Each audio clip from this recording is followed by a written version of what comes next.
Good morning students, welcome in Saraswati academy Pathri. सर्वांचं स्वागत आहे सरस्वती अकॅडमी पाथरीमध्ये.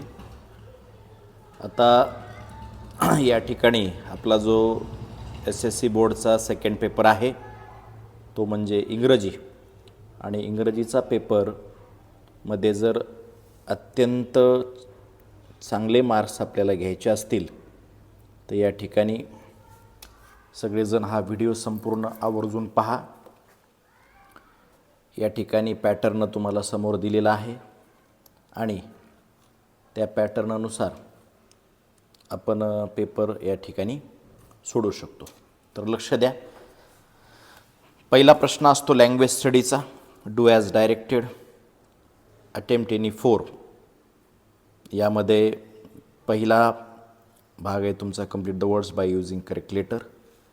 या ठिकाणी आपण WHILE वाईल असंही म्हणू शकतो. या ठिकाणी त्याला व्हेलही म्हणता येईल, चाइल्डही व्हेल व्हाईल दोन्हीही त्या ठिकाणी म्हणता येईल. त्याच्यानंतर इथंसुद्धा तुम्हाला चाइल्ड आयच येईल. त्याच्यानंतर इथंसुद्धा आयच येईल आणि स्टोन STONE. ओके, अल्फाबेटिकली ऑर्डरमध्ये अतिशय लँग्वेज स्टडीमध्ये 10 पैकी 10 मार्क्स आपल्याला पडू शकतात. क्रिएचर, ग्रीडी, क्रिएचर, त्याच्यानंतर ग्रीडी, त्याच्यानंतर ग्रॉसर आणि विलेजर, ग्रॉसर आणि विलेजर. त्याच्यानंतर begin, beggar, bride, bring, begin, beggar, bride आणि ब्रिंग. ओके, व्यवस्थित त्याची मांडणी करा. पंक्च्युएट द फॉलोइंगमध्ये द बर्ड रिप्लाइड, कॅपिटल आणि the bird replied, comma indeed comma begins I am going to extinguish the fire. इथं फुल स्टॉप दिलेला आहे, exclamation mark inverted comma close. रामलालचा या ठिकाणी तुम्हाला Ramlal, R capital, comma indeed comma, come with me आणि I will take you to school, full stop, inverted comma close. या पद्धतीनं लिहावं लागेल. त्याच्यानंतर पुढचा प्रश्न जो आहे तो या ठिकाणी make 4 words minimum of 3 letters each using the letters in words. यामध्ये भरपूर शब्द लिहिता येतील. जस्ट 4 तुम्हाला लिहून दाखवतो आहे. मस्ट असेल, कट असेल, रन असेल किंवा रॅट असेल, टियर असेल, हे शब्द तुम्हाला लिहिता येतील. ओके, 4च लिहायचे असतात. कॅप्टनबद्दल तुम्हाला सगळ्यात महत्त्वाचा दिलेला शब्द कुठला आहे पाहायचा. हा ॲडजेक्टिव्ह आहे, त्याच्यामुळे सगळे ॲडजेक्टिव्ह येणं गरजेचे आहेत. यामध्ये तुम्ही ब्रेव लिहू शकता, कूल लिहू शकता, काइंड म्हणता येईल किंवा त्यामध्ये ब्रिलियंट असाही शब्द तुम्हाला त्या ठिकाणी वापरता येईल.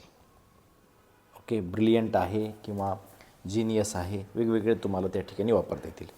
आता इथं तुम्हाला ॲडजेक्टिव्ह लिहायचे आहेत. ब्रेव ॲडजेक्टिव्ह वर्ड चेन आहे. इथे येईल इझी. वायबद्दल तुम्ही लिहू शकता यंग. त्याच्यानंतर तुम्हाला लिहिता येईल ग्रेट किंवा त्याच्यावर टॉल असेल. ओके, या पद्धतीनं तुम्हाला हा प्रश्न लिहिता येईल. त्याच्यानंतर इथं तुमचा मार्क जाण्याची सगळ्यात जास्त शक्यता असते. इथं व्यवस्थित काळजी घ्या. टू टेक नोटीस ऑफपासून तुम्हाला फ्रेजपासून वाक्य बनवायचं आहे. तर तिथं तुम्हाला वाक्य बनवता येईल द पॅरेंट्स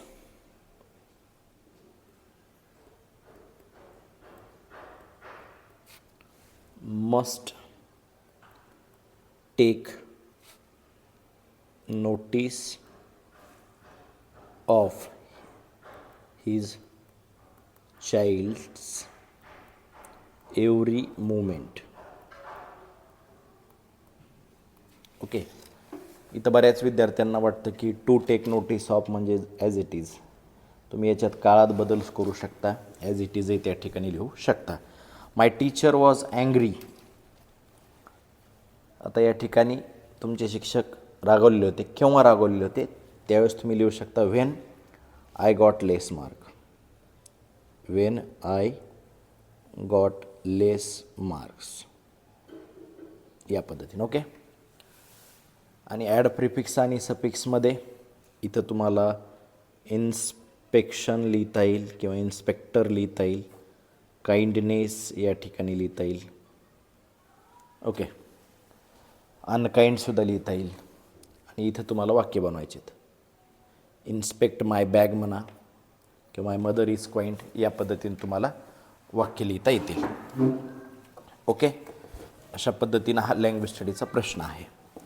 तर 10 पैकी 10 मार्क तुम्हाला या ठिकाणी कवर करायचे असतील तर फ्रेज आणि या ठिकाणी जो दिलेला भाग आहे ॲड अ क्लॉजचा, तो व्यवस्थित करा. बाकी एकदम इझी क्वेश्चन्स आहेत आणि त्या पद्धतीने तुम्हाला मार्क पडू शकतात. ओके.